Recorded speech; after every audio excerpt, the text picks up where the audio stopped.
This is Steve Adamco, the owner and founder of Spectrum Interiors based in Portage/Kalamazoo, Michigan.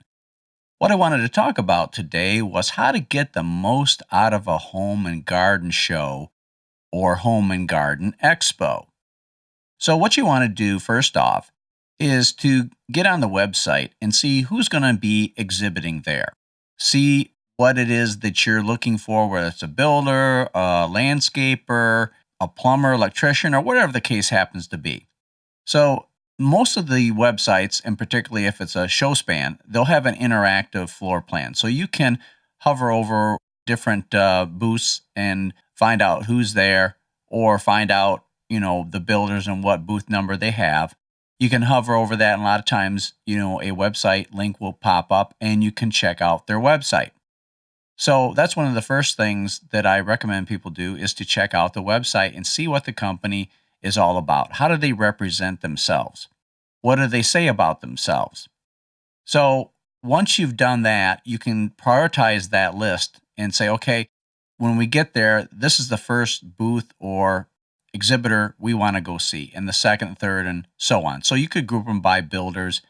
You can group them by landscapers. You could group them by painters, whatever that happens to be. So as you're going through this website check, note what strikes you, what doesn't strike you, what impresses you, what doesn't impress you.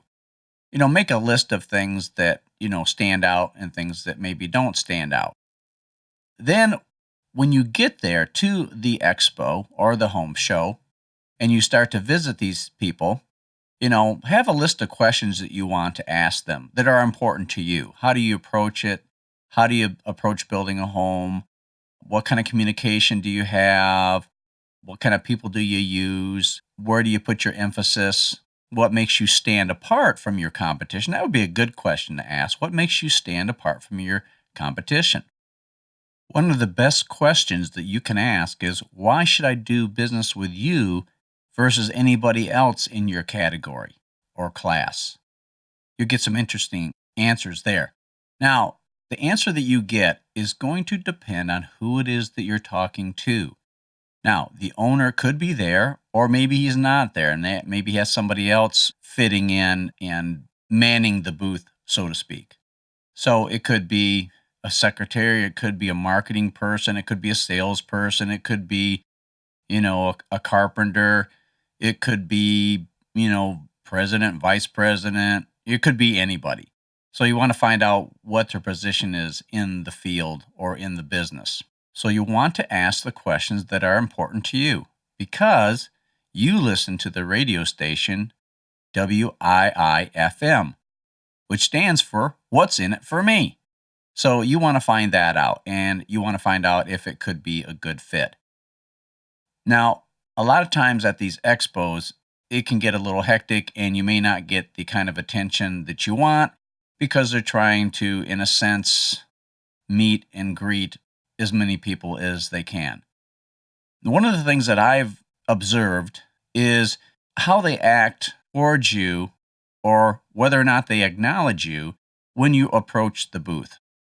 Do they extend themselves to you, or do they just let you walk by and look at you and smile? What do they do? So I found that sometimes the people who are at the booth don't really present themselves the way they should. In other words, they're there to get clients, and most of those booths, they cost anywhere from $800 to $1,000 to $1,200. And if they have a double booth or a corner booth, it's a lot more than that. So if they're putting that much money into it, what kind of quality of people are they putting into that booth? So you've got to be very careful about all of this and how you approach them basically, and how they approach you, or how they approach you and how they represent themselves. It's very important to take a little bit of that into consideration because you want to see, does this person or do these people match up in their actions to what they're saying on their website? That'll tell you a lot, because sometimes you'll look at it and say, oh, these guys must be super, and then you get to talk to them and they don't impress you much. And a lot of other things could happen there. Definitions of, there's a lot of way you could define your visit there, let's put it that way. So, and one of the other things is to check out their booth. What are they exhibiting? How are they exhibiting it? How are they promoting themselves, their product, the end result? And realize that when it comes to a home and garden show, these are indicative a lot of times of the people that they're working for. And also, some of the end results may be a product of someone else's effort. So, some builders are just builders, others are in the design build category. And it depends on how astute they are in the design area. I've seen a lot of things that look pretty good, and then there's a lot of other things that don't look so good as far as design with the home, and the home is your biggest investment. So I would say, like Clint Eastwood said, a man or woman's got to know their limitations. So some of them are good builders, but they don't make good designers. And some of them think they're pretty good designers, but they're really not. They actually are deceiving themselves to a degree. So it's important. There's a lot of people that shape a home. You've got the architecture, how the floor plan lays out for you. A lot of times, especially in the interior design field, there's a lot of average and mediocre people in there. It's a very easily infiltrated field. I mean, even if you have a builder's license, and I have a builder's license, that doesn't mean, and I'm not speaking about myself here, I'm not saying, well, just because someone has a license doesn't mean they're good. Now, there are some that have a reputation for being good, and they have crackerjack trim carpenters and framers and all that, and very excellent people. So you want to find this out and take some time and do some due diligence. And you also might want to visit their office after the show to get a little bit more personal about what it is that you want to do, and so that you can find the best match for you. But I always tell people to remember one thing. You're building a house so that you can have an interior. You don't have any kind of interior without an exterior. You don't have an interior without architecture. So many times I've seen these wonderful design houses, or almost wonderful design houses, or wonderful in a certain area, but not wonderful in others. And then the interior design is just, it doesn't match at all. It's kind of like if the house was a Rolls Royce, and then you open the door to see inside, and it looked like the inside of a Honda. Very disjointed. I don't know why anybody would do anything like that, because it's pretty stupid. So you wouldn't do that anywhere else. I mean, a car is designed holistically. A restaurant, if you go to a high-end restaurant, you're hoping, and you better be, that the bathrooms are similar to the look and feel of the restaurant itself. Not that you go to the restroom and then you feel like you just stepped into a Shell gas station. That's not a good scenario. That appears as if the people didn't know what they were doing, didn't think things through, didn't follow through. So when it comes to this building and furnishing and selecting materials for an interior as well as the exterior, you want to do it like golf. You've got to follow through really well.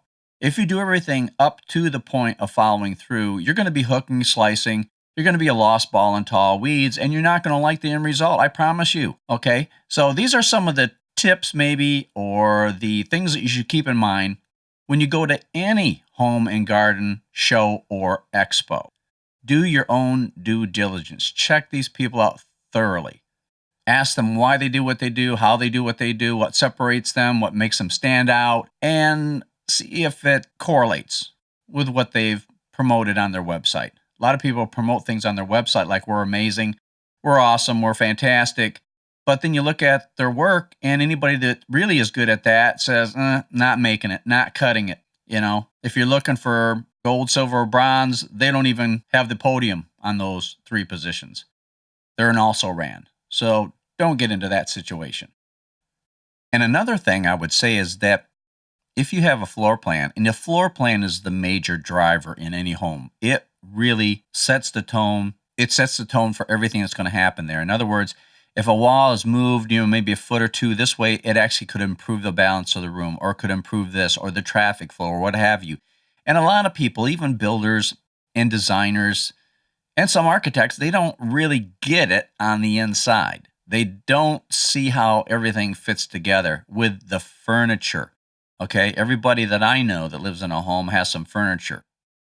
And if you're really going to be classy about it and make sure that your home is wonderful, you've got to really pay attention to this. Don't listen to amateurs, the people who just got into the business and all of a sudden you think they're the next new hot thing, next new hot person or whatever. They're not. Okay, they may be passionate, but it takes a lot of knowledge, skill, and wisdom to be good at anything.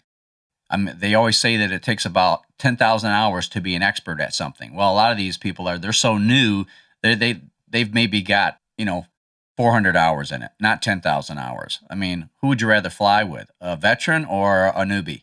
I'd like to have a veteran because he's going to be more versed in things that can go wrong, possibly. The other thing is a floor plan review. It's best to have somebody who is very knowledgeable as an interior designer and in tune architecturally. An architectural kind of interior designer who's very good at space planning and all that to run that by them. In other words, a plan review so that we can catch some things that aren't right or could be improved before you start investing all the money in there. That's something that I do, is a plan review to see if everything's matching with the requirements. And I don't say matching like matchy-matchy. I'm talking about matching with the requirements of the project. I'll give you an example. One of the largest jobs I've received, it was about a 3-year long residential project that was quite involved. But when I saw the plans and I saw the details, the architect didn't even realize what kind of furniture the client had and designed this kind of modern Gothic kind of home in terms of details, in terms of the trim. So I think the trim looked like it was more like from a modern Gothic kind of situation. Well, she had a exotic table with inlaid mother of pearl and other furniture, and I said, this is not going to work. So I ended up redesigning everything, the fireplaces, the aesthetics, the moldings, everything. And here's another one. This is really big. The dining room was 2 stories tall. They didn't do what we call a reflected ceiling plan. In other words, where are the lights going to be? And I don't mean just the location of the cans. I'm talking about what kind of light bulbs are going to go in each can. Beam spread, intensity, wattage, all of that, so that the end result is spectacular. So a lot of these houses don't even go into that. So all this design goes into, and then what do? We just do it by whatever the code is for the electrical? No, you should go beyond that. I mean, switches should be where switches need to be, obviously, and outlets need to be behind bed nightstands, if at all possible, so that you don't have this extension cord technology or cords hanging out there. That's the ugliest thing. It's terrible. When I see that, I hate to see that kind of stuff because it shows that there was lack of planning if that house was designed for that original occupant. So remember, things have to fit. An exotic shoe or an expensive pair of high heels have to fit your feet. I mean, it's nice to look good and hot in them, but you also want to be comfortable if at all possible. So just remember, it's got to fit, just like clothes have to fit. So a lot of people don't take this into consideration, and they do really stupid things and take basic balusters and put them on a handrail, and then it looks out of sync with the design of the house. And a lot of builders are not the best builders. I'll say it from this standpoint. Some of them aren't technically good builders, and some are builders and they think they're designers, and nothing could be more disastrous than somebody who thinks they know it and they don't know it. So don't get yourself into that kind of situation either, thinking that your builder is the design diva or whatever you want to call them. Like, oh, they're such a good builder and they're such good designers. Usually that combination usually doesn't come in one package usually. Okay, that's kind of rare.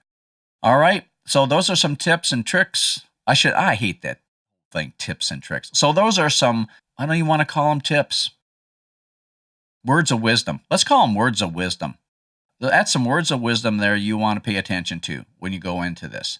So, all right, this is Steve Adamco, the owner and founder of Spectrum Interiors, where we not only deliver a look, but also the ambiance as well. If you have any questions, you can call my toll-free number, 866-239-6520. All right, have a great day.